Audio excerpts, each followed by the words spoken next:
So Google Play Service app is telling me that my YouTube app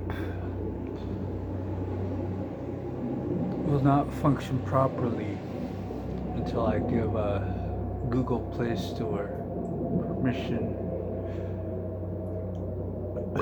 to my phone contacts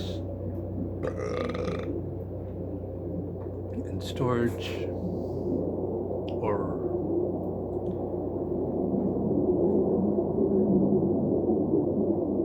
let's either storage or fuck, I forget the other one.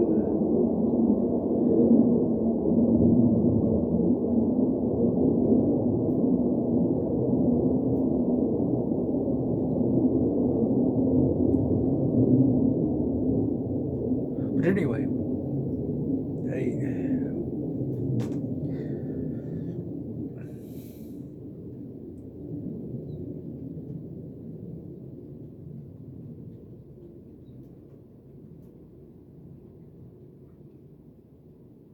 I I've already been hacked. I've already been doxxed. You know, Google didn't stop their fucking own from hacking me, so it doesn't make a fucking difference if I let them have permission or not. I've already been fucking hacked by them. They can do whatever now to my personal bullshit. So if they don't like my political point of views, and you know, they can destroy my life. They could set me up online, fucking get me fucked over. And then, you know, connect it to my account.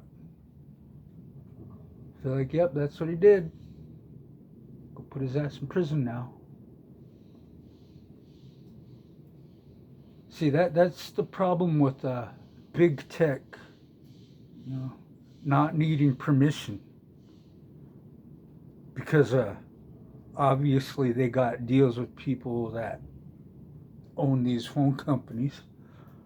And the people who own the phone company will be like, hey, it's my property, you know, even though they bought it. You know, and they put their data in my property, so that becomes my property now.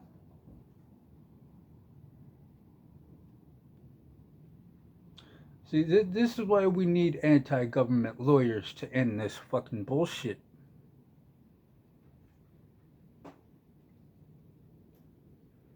How does a phone company decide that my personal information is now their fucking property because I bought a phone from their place of business?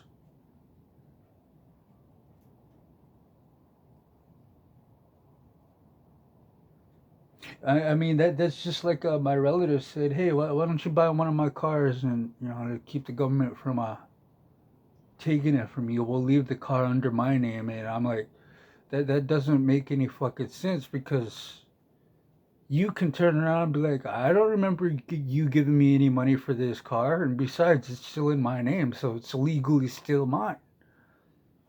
I ain't trying to fuck with that bullshit.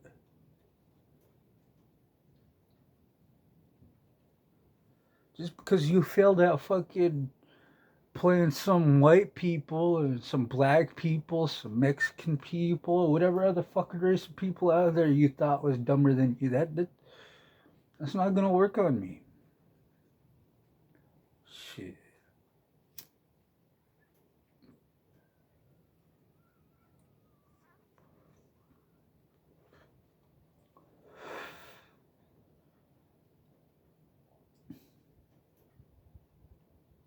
I enjoy that feminist logic. A man who minds his own business is a fucking dangerous man.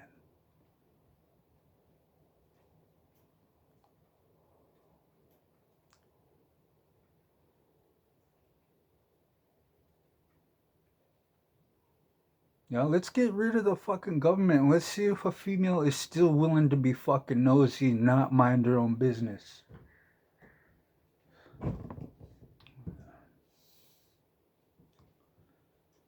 The jungle we live in today, it caters to the weakest of this world.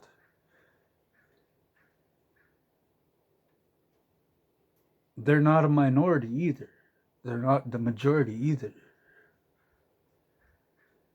They're just a lazy fucking group of people refusing to earn what they think they deserve.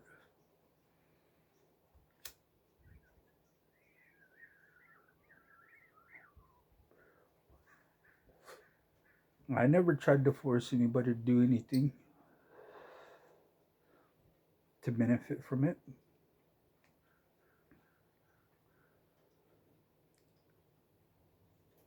No,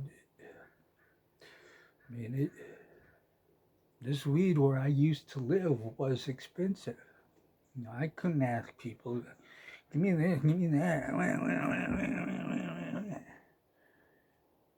I didn't even try to be like, you know what type of job I got, you know how much I can get back to work. Didn't pull that bullshit.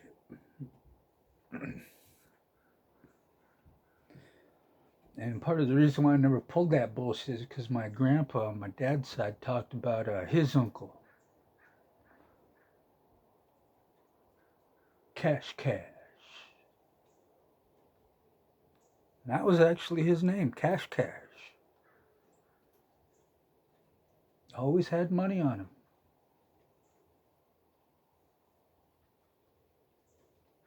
You can see a picture of him in the museum, right along with his name. When my grandpa first mentioned that, I looked into the history of my home island, because that is a unique name.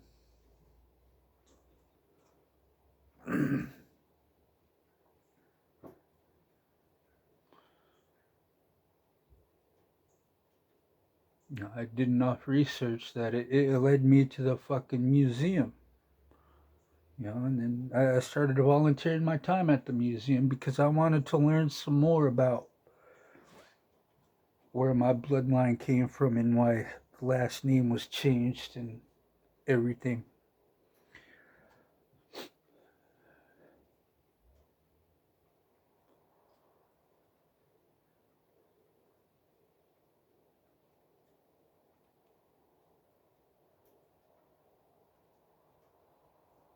See, the original video I was trying to make, it was about virgins will always get what they want. 304s take what they can get.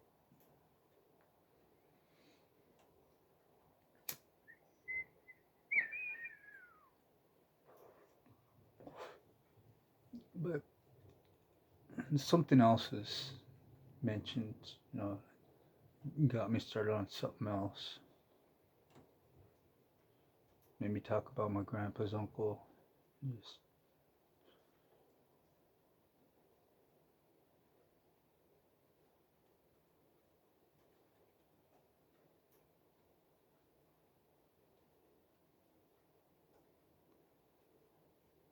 I literally just forgot what I was trying to talk about.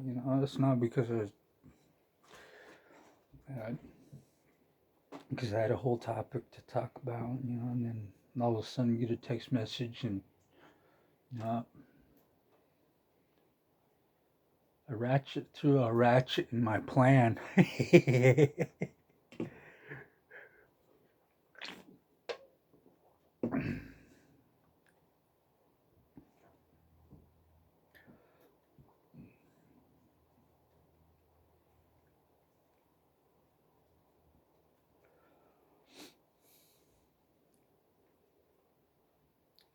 But yeah, I learned a lot when I volunteered my time at that museum. Yeah, I learned that, especially me growing up, I learned that I couldn't just talk to anybody. I couldn't communicate well with just anyone. I mean, it's not that I was being a judgmental person. It just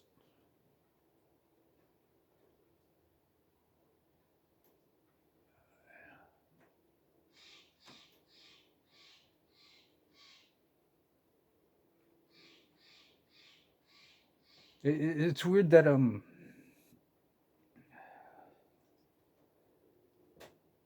actually using the word vibes. You know,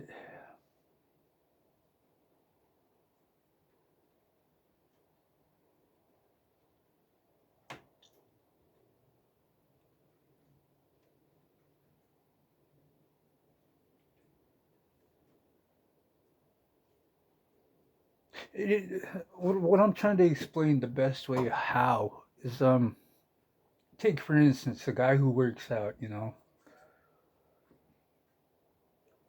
you can't tell if he's actually cut, chiseled, toned, or whatever. You know, because of the clothes he wears. You know, and he's worked out his whole life in his own hometown at the gym. You know,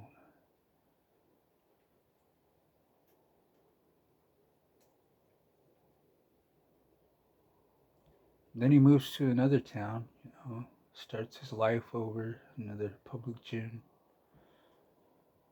Now he's wearing a hoodie, sweatpants. Everybody's just mumbling, wondering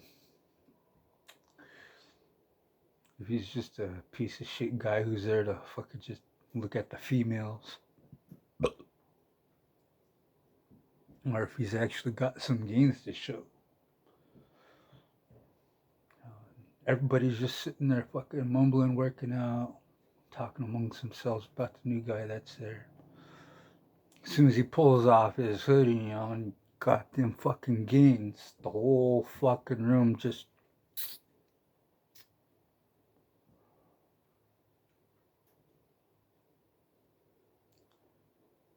That's what I'm trying to tell you is what I've learned about, you know, how why I can't communicate with certain people, you know, when they come around, especially in public. You know, you got that vibe, you know, like I just tried to explain about that guy, you know, who worked his whole life in his hometown gym. You know, moved to another one. Nobody didn't know him. You know, they're all wondering what he's fucking got, what he doesn't have. You know, wondering if he's actually there to actually just work out or whatnot.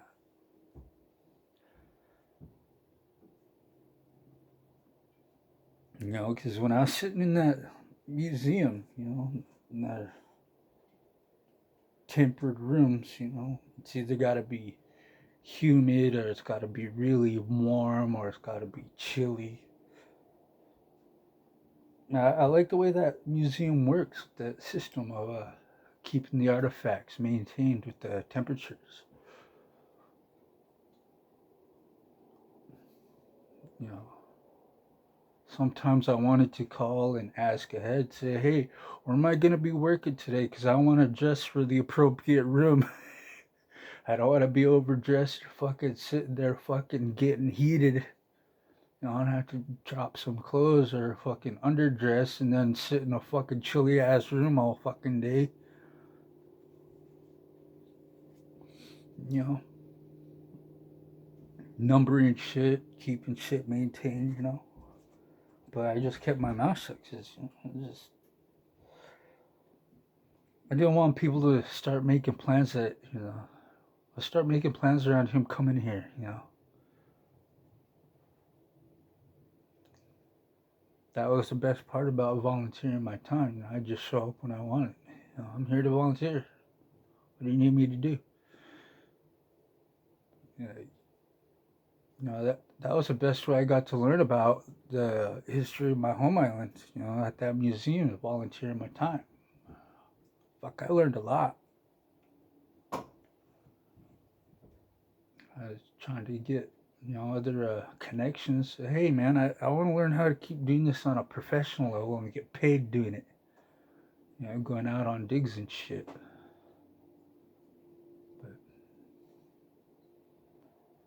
Because I didn't know how to talk right to the females that were running the place. You know, they basically said, fuck you, and we don't care if you're actually a native to this island.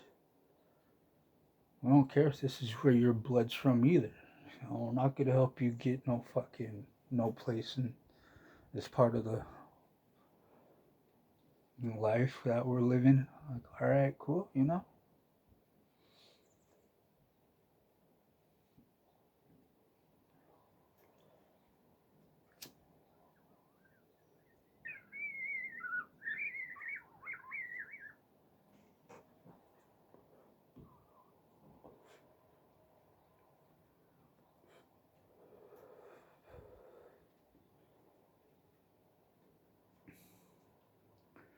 No, I think the other part that got him pissed off too is because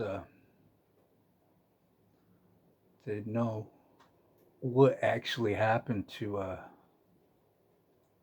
my grandpa's family.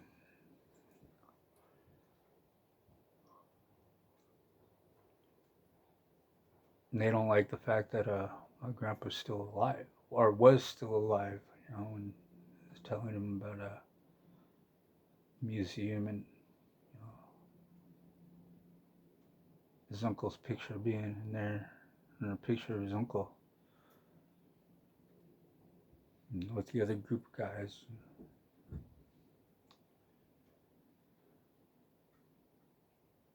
I talked about this before, and it got copyright and flagged for misinformation about the history of my home island. Because obviously, I mean, why believe a native from their own homelands? Well, when you can believe a white man who conquered them.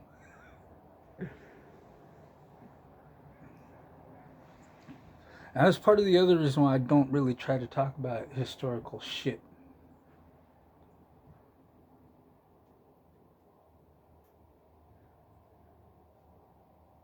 Because it'll be fucking flagged for misinformation or so-called copyright claims and shit.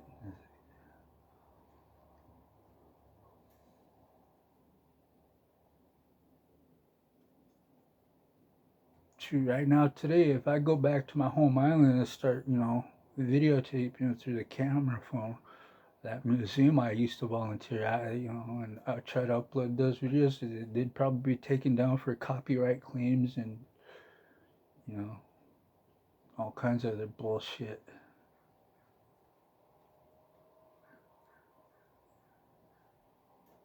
Might even try and get me tagged for treason. That's how psycho this world is getting, especially with the way the government is and the lefters are.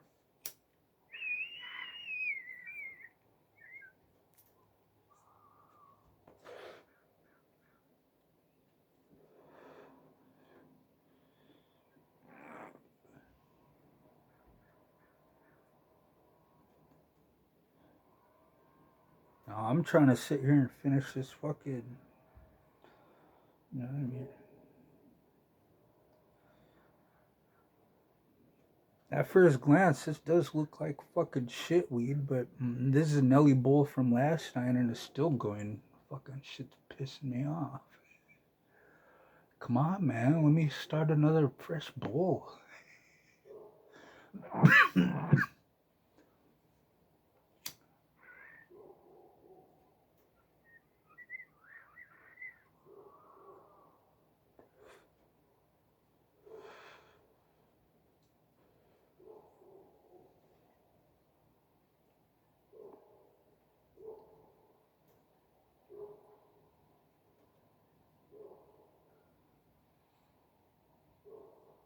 But yeah, it's just.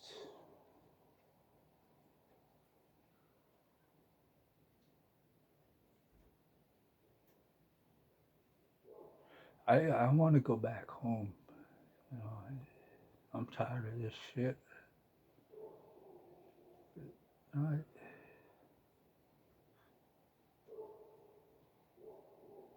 I'd be more of a burden to them there than I am here.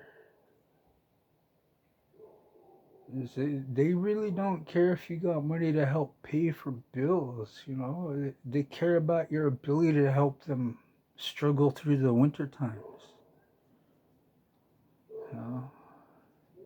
Your ability to be able to help defend off, bear attacks. Because we live out there in the middle of fuck nowhere, and the only way in and out of there is by either helicopter or bush planes, Coast Guard, fishing vessels. The only way in and out, unless you want to do a 7-day track. Oh, that was the record for one guy. I mean, because he went at his pace. No, I went at mine, and I got there in 8 days because I actually wanted to spend time at this river that I came across.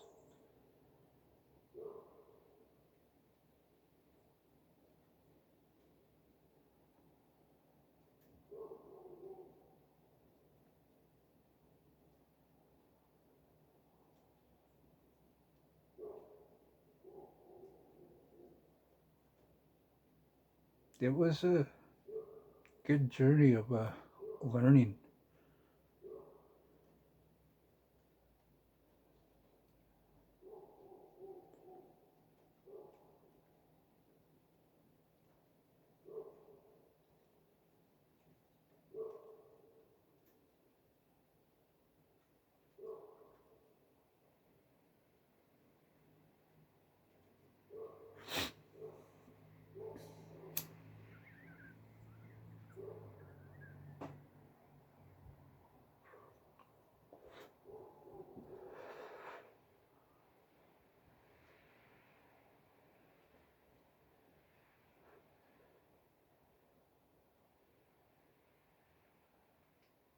I really miss home.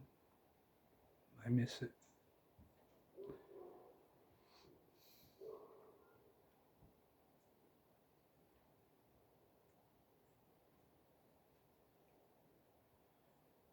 That time in my life, there should have been so many fucking times I should have really fucking died. And this was before I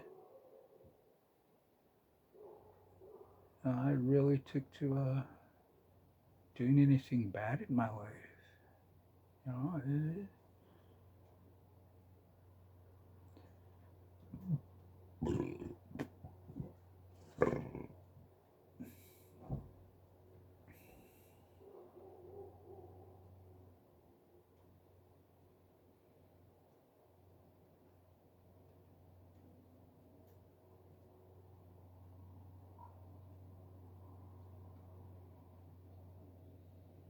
not only that, I'd have to be able to roll my own barrels of oil up to the house I'd be living at, own barrels of gas. You know, and then sometimes, people couldn't make it down there. You know, they'll give you the money. Hey, can you take my barrel down and get some oil for me? Here's the money for it, and give you some more money on the way back.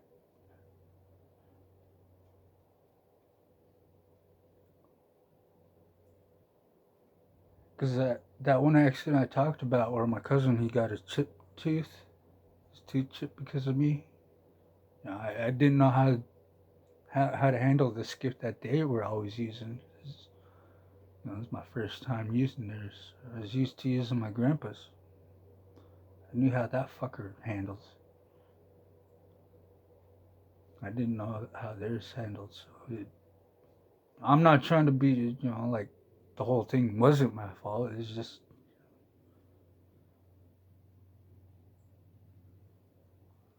every skiff and outboard handles different, because of how it's made. The welder's imperfections fucking show it.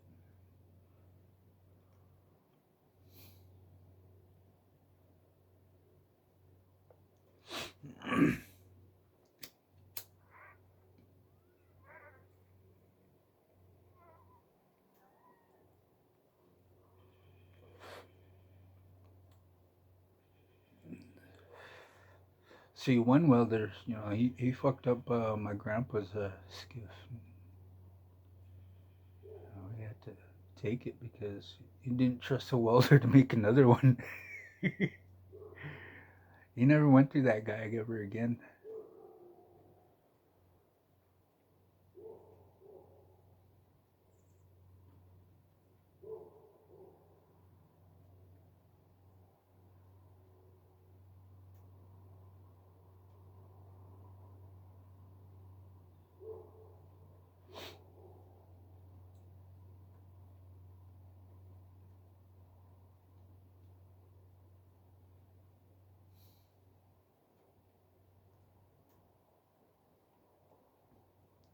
But yeah, we were supposed to go with 6 barrels, but we ended up just going with 4. think it was two for his dad and two for my dad, and we were supposed to take one for my gram and our aunt. Well, we had the same gram, just used to saying my gram. Didn't really hang out with him that much, but when we did, fucking, we had fun. But that wasn't fun that time. He really wanted to fucking murder me.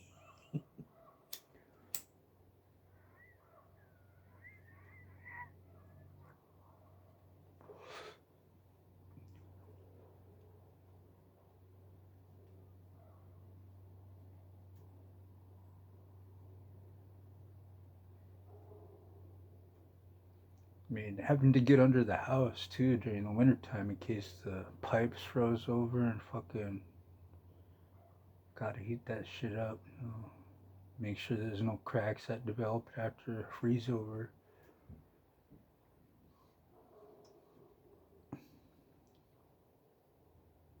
Having to insulate, re-insulate, fucking.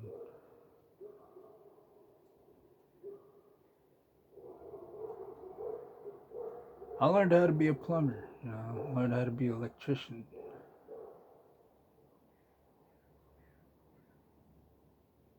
Fucked with the carburetor a couple times. That done make me a mechanic.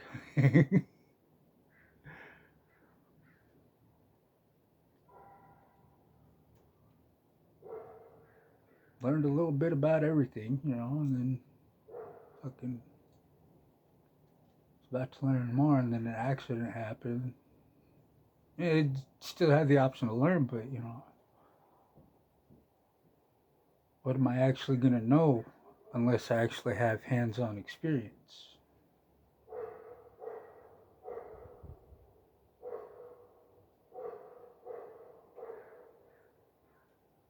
I mean, I can read the book all I want, but you know, I mean, once you get in there, you know, you start working on whatever you're supposed to fucking learn about. You know, you can learn different ways and fucking come up with better alternatives or figure out how to bypass certain shit all completely.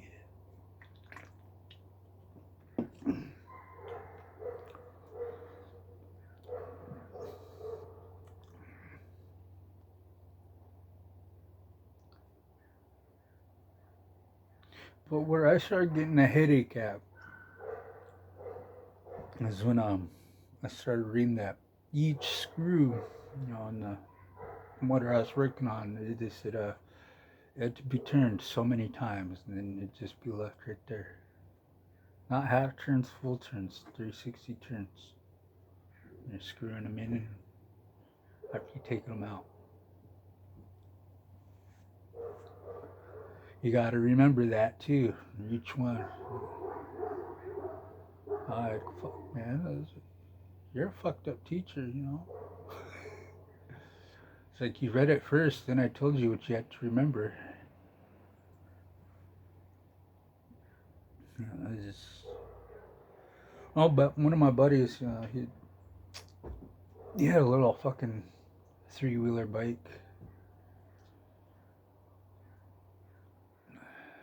Something for like a 11, 10-year-old kid to use. He learned how to work on that shit.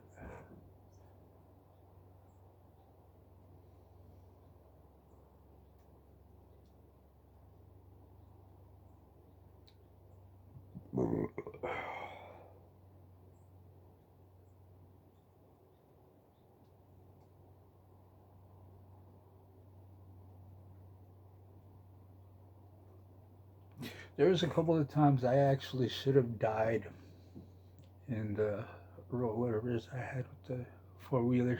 I mean,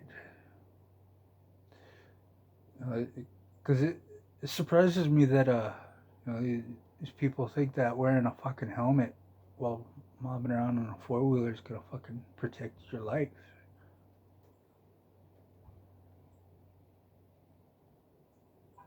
I mean, I don't think anybody understands how much some 4-wheelers fucking weigh. You get stuck under one of those in a rollover. And with that fucking weight, with that force, and the first rollover, and you're stuck under that thing. I can only imagine it'd feel like an elephant, a foot being stepping on you. You know, quick momentum force like that.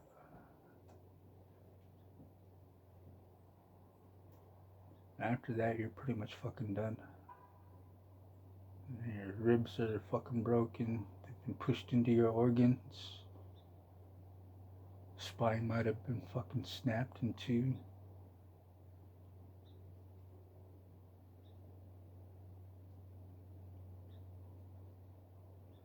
Now the brake handlebar, my first rollover, it actually should have fucking pierced my skull as swinging. But I happened to move a little bit quicker than I thought I could. Because I felt it just fucking barely miss the fucking softer part right here in my eyeball. So I didn't move fast enough. That fucking handlebar brake would have went straight through.